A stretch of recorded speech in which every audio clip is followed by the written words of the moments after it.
आयातु वरदे देवी त्र्यक्षरे ब्रह्मवादिनी गायत्री छंदसा माता ब्रह्मयोनि नमोस्तुते। बोली गायत्री माता की जय। भवानी शंकरो वंदे श्रद्धा विश्वास रूपिणो याभ्यां विना न पश्यन्ति सिद्ध स्वांतस्थमीश्वरम। आज देवाधिदेव महादेव और माँ गायत्री के शक्तिपीठ में बैठ करके युवा संस्कृति यूट्यूब चैनल के माध्यम से एक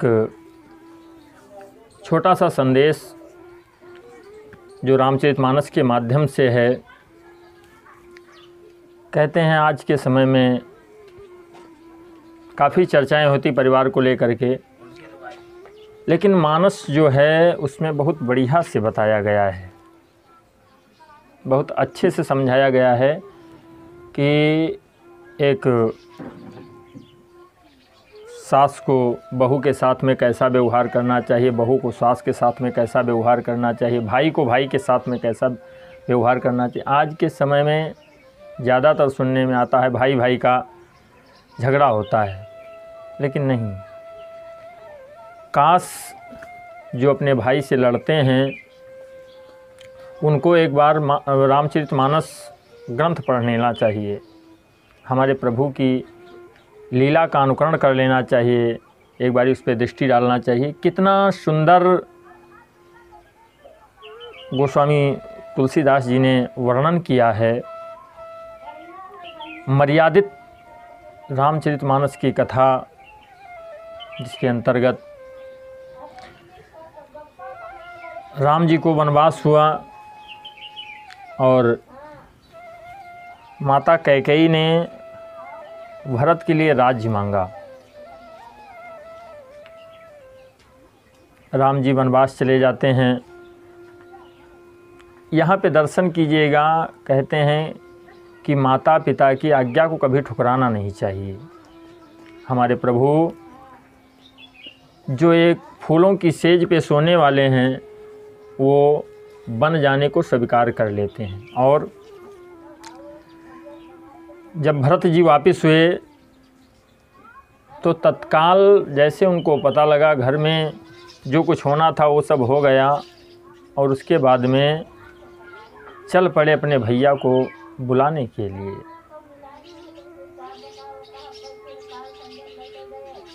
जब श्रृंगवेरपुर में पहुँचे,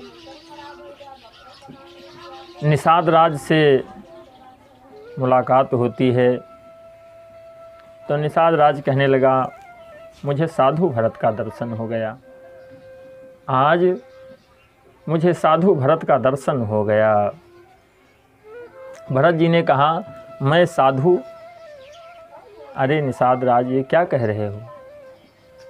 भरत जी कहते हैं कि मैं धीग धीग आघ उदधि अभागी सब उत्पात भयो जेहि आगी। अरे धिक्कार है इस भरत को जिसे तुम साधु कह रहे हो, मैं तो पाप का समुद्र हूँ, मेरे लिए इतना उत्पात हो गया। कुलु कलंक करि सृजो विधाता, मुझे विधाता ने अयोध्या का कलंक बना करके भेजा था।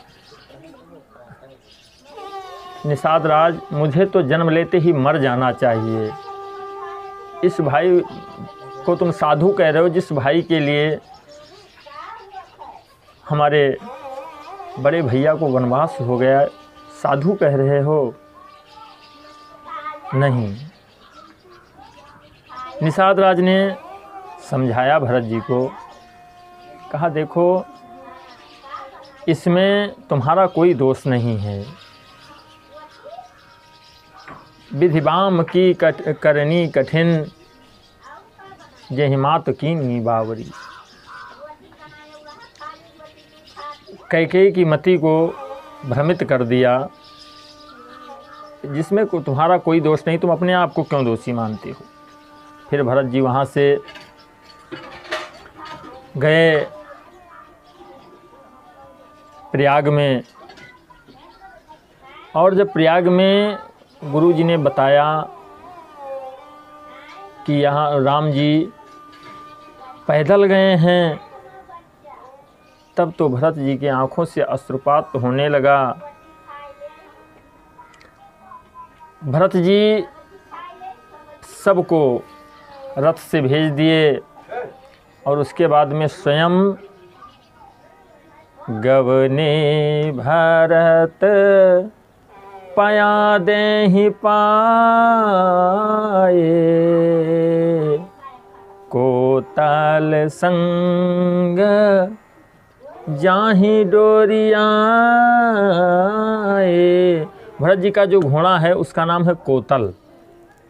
भरत जी घोड़े की डोरी को पकड़ लिया और पैदल पैदल चल दिए। सेवकों ने कहा कि भरत जी आप घोड़े पर बैठ लीजिए। भरत जी रोने लगे, कहा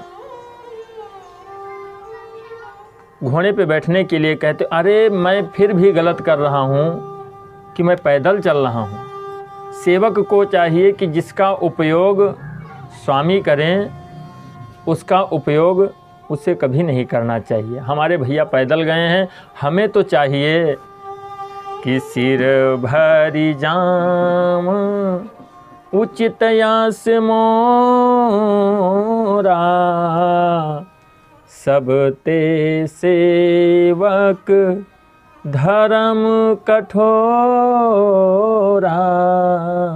सब ते सेवक धर्म कठोरा। सेवक को चाहिए कि जिस वस्तु का उपयोग स्वामी करें उसका वो ना करे, अनुचित होता है।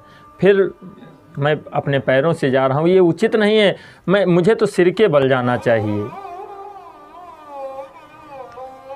जितने सेवक थे वो सब अवाक रह गए, चुप रह गए भरत जी के त्याग को देख करके। और जब भरत जी वहाँ पे पहुँचे, सभा लगी, तो वो अयोध्या जो कैकेयी ने भरत के लिए मांगी थी, आज उस अयोध्या को दोनों भाइयों ने फुटबॉल बना दिया। वो उनकी तरफ फेंक रहे हैं, वो उनकी तरफ फेंक रहे हैं। सभा लगी, राम जी बैठे, भरत जी बैठे, तो राम ने कहा, भरत आज हम तुमसे बंटवारा करना चाहते हैं, आज हम बंटवारा करेंगे। भरत जी सुन करके चौंक गए, भैया आप बंटवारा करेंगे? हाँ बंटवारा करेंगे, लेकिन प्रभु ने कहा कि भरत जी संपत्ति का बंटवारा तो सब लोग करते हैं, लेकिन हम और आप दोनों मिल करके आज अयोध्या की विपत्ति का बंटवारा करेंगे। अयोध्या पे विपत्ति है तो आज हम विपत्ति का बंटवारा करेंगे। हम 14 वर्ष तक यहाँ पे रहेंगे और तुम जब तक हम नहीं आएंगे तब तक 14 वर्ष तक तुम अयोध्या की देख रेख करोगे। जबकि उसके पहले गुरुजी ने, माँ ने, सब लोगों ने समझाया कि भरत अब जो हो गया हो गया और तुम सिंहासन पे बैठ जाओ। तो भरत ने कहा गुरुजी से कि गुरुजी ये बताइए, अभी सिर्फ भरत का नाम आया है राज के लिए तो पिताजी की मृत्यु हो गई, और अगर ये पापी भरत सिंहासन पे बैठ जाएगा तो सारी पृथ्वी रसातल को चली जाएगी, सारी अयोध्या रसातल को चली जाएगी, इसलिए मुझे सिंहासन पे मत बिठाओ। और वहाँ पर बात करने के बाद में भरत जी अपने बड़े भाई का वचन मान करके, आजकल क्या होता है कि भाई भाई में इतना ज़्यादा विद्रोह हो गया है, क्या बताएं। लेकिन आज संपत्ति के लिए विवाद होता है, और वो समय था कि भरत जी वहाँ से अपने भैया की चरण पादुका लेकर के चले आए और ला करके उसको सिंहासन पे रख दिया, और नंदी ग्राम में स्वयं एक गड्ढा खोद करके और उसी में लेटते हैं। कहाँ हमारे भैया जो फूलों की सेज पे सोने वाले हैं वो पत्तों पे सोते हैं, तो हम गड्ढा खोद करके उसमें सोते हैं भरत जी। ऐसा भाई होना चाहिए। हर भाई को चाहिए कि वो रामचरितमानस से शिक्षा ले कि हमें अपने से बड़ों से कैसा व्यवहार करना चाहिए। ये प्रसंग छोटा सा युवा संस्कृति चैनल के माध्यम से हम आप लोगों को भेज रहे हैं, ये संदेश भेज रहे हैं। इसको जन जन तक पहुंचाइए ताकि जो बिगड़ा हुआ घर है वो फिर से सुधर जाए। हमें युवा संस्कृति चैनल पर बोलने का अवसर प्राप्त हुआ है, और माँ जगत जननी माँ गायत्री के शक्तिपीठ में बैठ करके आज बोलने का अवसर प्राप्त हुआ। इसके लिए हम युवा संस्कृति चैनल के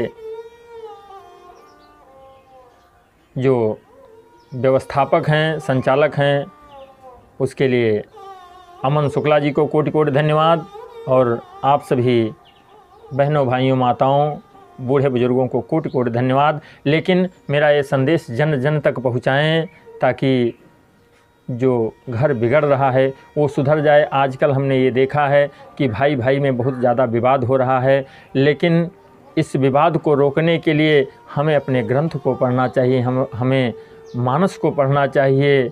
और जब हम एक बार मानस को पढ़ लेंगे, भरत का चरित्र पढ़ लेंगे, तो हमें समझ आ जाएगा। और इस कथा को सुनने के बाद में वास्तविक में हर भाई के अंदर ये ज्ञान आना चाहिए कि हमें अपने भाई के साथ में कैसा व्यवहार करना चाहिए। जय सिया राम।